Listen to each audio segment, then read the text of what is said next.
मंडळींनो, सध्या महाराष्ट्रामध्ये कॅप्टन खरात हे प्रकरण वाऱ्यासारखे पसरलेले आहे आणि या भोंदूबाबाने आपल्याच ऑफिसमध्ये अनेक महिलांसोबत नको ते कृत्य केलेले आहे आणि या बाबांचे व्हिडिओ सुद्धा हे सोशल मीडियावर मोठ्या प्रमाणात व्हायरल झालेले आहे. या भोंदूबाबाला पोलिसांनी अटक सुद्धा केलेली आहे आणि या प्रकरणामध्ये मोठमोठ्या पुढारी लोकांचे पण नाव येत आहे. पण मंडळींनो, या भोंदूबाबाने अनेक महिलांसोबत नको ते कृत्य केलेले आहे आणि अनेक महिलांनी या भोंदूबाबाविषयी तक्रार केलेली आहे. पण अशाच एक तक्रारीमध्ये या भोंदूबाबाने गर्भवती महिलेला सुद्धा सोडलं नाही. या भोंदूबाबाने गर्भवती महिलेला स्वतःच्या कॅबिन मध्ये बोलवलं, तिला जवळ घेतलं, तिला टेबलवर बसवलं आणि तिला विचारलं, तुला मुलगा हवा की मुलगी, असं सांगून त्या भोंदूबाबाने त्या महिलेच्या पोटावर हात फिरवला आणि तिला एक विधी करायचे आहे म्हणून त्या बाबाने तिच्या सोबत एक असं धक्कादायक कृत्य घडून आणलं, जे कृत्य आज सोशल मीडियावर व्हायरल झालेले आहे. मंडळींनो, नेमकं काय आहे हे प्रकरण आणि कशी घडली ही घटना हे अगदी मी तुम्हाला या व्हिडिओमध्ये सविस्तर सांगणार आहे. पण मंडळींनो, माझी तुम्हाला एक विनंती आहे, जर तुम्ही अजूनही या व्हिडिओला लाईक केले नसेल तर लाईक करा आणि चॅनलला आत्ता सबस्क्राईब करून ठेवा, जेणेकरून तुम्हाला पुढील घटनेचे अपडेट मिळत जातील. नमस्कार मंडळी, क्राईम MH मध्ये तुमचं स्वागत आहे. मंडळींनो, ही जी घटना घडली आहे ही आपल्या महाराष्ट्रामधील नाशिक मध्ये घडली आहे. या ठिकाणी कॅप्टन खरात या भोंदूबाबाचं ऑफिस आहे आणि तेथे अनेक महिला आपल्या अडचणी घेऊन या भोंदूबाबाकडे येतात. अनेक लोकांना या भोंदूबाबावर विश्वास होता आणि हा जो बाबा होता, हा जी भविष्यवाणी करायचा ती भविष्यवाणी खरी ठरायची. ज्यांना मूलबाळ होत नव्हतं त्यांना मूलबाळ होऊन जायचं, ज्यांना नोकरी मिळत नव्हती त्यांना नोकरी काही दिवसात मिळायची, ज्यांचे लग्न ठरत नव्हतं त्यांचे लग्न सुद्धा ठरायचे. आता या भोंदूबाबाकडे अनेक महिला, अनेक पुरुष भविष्यवाणी बघण्यासाठी यायचे.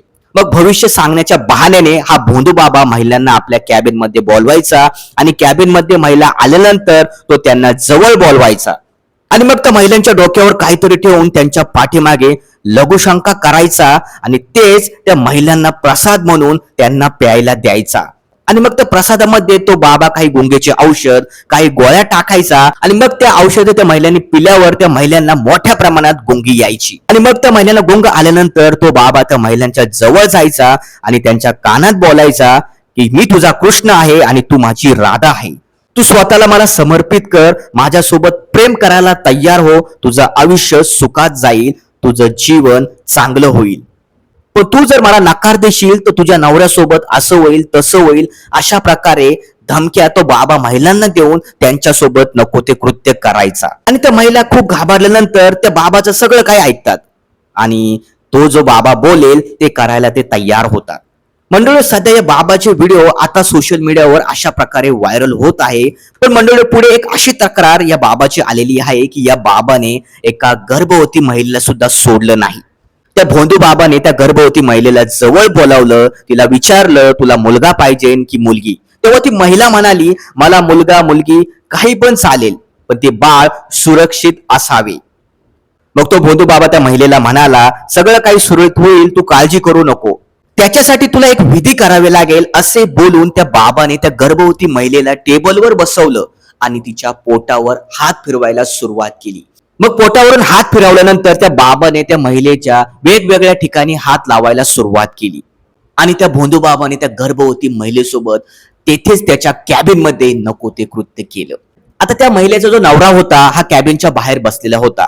तो खूप कॅबिन मध्ये काय चाललंय हे बघण्याचा प्रयत्न करत होता, पण बाहेरून कॅबिन मध्ये काही दिसत नव्हतं, कारण त्या बाबाची जी कॅबिनची जी काच होती ही विशिष्ट प्रकाराची होती. बाहेरच्या माणसाला आतमध्ये काय चाललंय हे दिसत नव्हतं आणि आतमधील त्या बाबाला बाहेरचं स्पष्टपणे दिसत होतं, अशी त्या बाबाची कॅबिन होती. आणि त्या कॅबिन मध्येच तो बाबा महिलांसोबत नको ते कृत्य करायचा आणि याची खबर कुणालाही नव्हती. मग जेव्हा एक महिला पुढे आली आणि तिने जेव्हा नाशिक मधील पोलीस ठाण्यात त्या बाबाची तक्रार केली, तेव्हा तिने त्या बाबाविषयी पोलिसांना घडलेला सर्व प्रकार सांगितला. मग पोलिसांनी त्या बाबावर गुन्हा दाखल केला आणि त्या बाबाला पोलिसांनी अटक केली. मग ही गर्भवती महिला सुद्धा पुढे आली आणि या महिलेने त्या बाबाविषयी तक्रार केली आणि पोलिसांना सर्व काही सांगितले की या बाबाने मला असं असं हात लावला, असं असं काही टच केलं आणि मला एक विधी करायला सांगितली आणि माझ्यासोबत नको ते कृत्य केलं. मंडळी, अशाच प्रकारे ज्या महिलांसोबत या बाबाने नको ते कृत्य केले आहे, या महिला पुढे येत आहे आणि त्या बाबाविषयी तक्रार करत आहे. पण काही महिला गप्प बसलेल्या आहेत. त्यांना वाटत आहे की आपला संसाराचे वाटोळे होईल. जर आपण या बाबाविषयी तक्रार केली तर आपली बदनामी होईल, लोक आपल्याला वेडेवाकडे बोलेल, म्हणून काही महिला हे गप्प आहे. म्हणून सध्या हे प्रकरण न्यायालयात चाललेले आहे आणि नक्कीच त्या भोंदू बाबाला त्याच्या कर्माची शिक्षा भेटेल. मंडळींनो, या घटनेबद्दल तुमची काय प्रतिक्रिया आहे? या भोंदू बाबाला कुठली शिक्षा मिळाली पाहिजे? तुमचे काय मत आहे? तुम्हाला काय वाटतं हे कमेंट मध्ये नक्की कळवा. मंडळींनो, ह्या घटनेचा उद्देश कोणाच्या भावना दुखवणं किंवा असतील प्रसार करणं हे नाही. जे समाजात घडते तेच आम्ही सांगत आहोत. मंडळींनो, अशा सत्य घटना बघण्यासाठी या चॅनलला तुम्ही आता सबस्क्राईब करा. तर चला मंडळी, मी भेटतो तुम्हाला एका नवीन घटनेमध्ये, एका नवीन व्हिडिओमध्ये. तोपर्यंत जय महाराष्ट्र.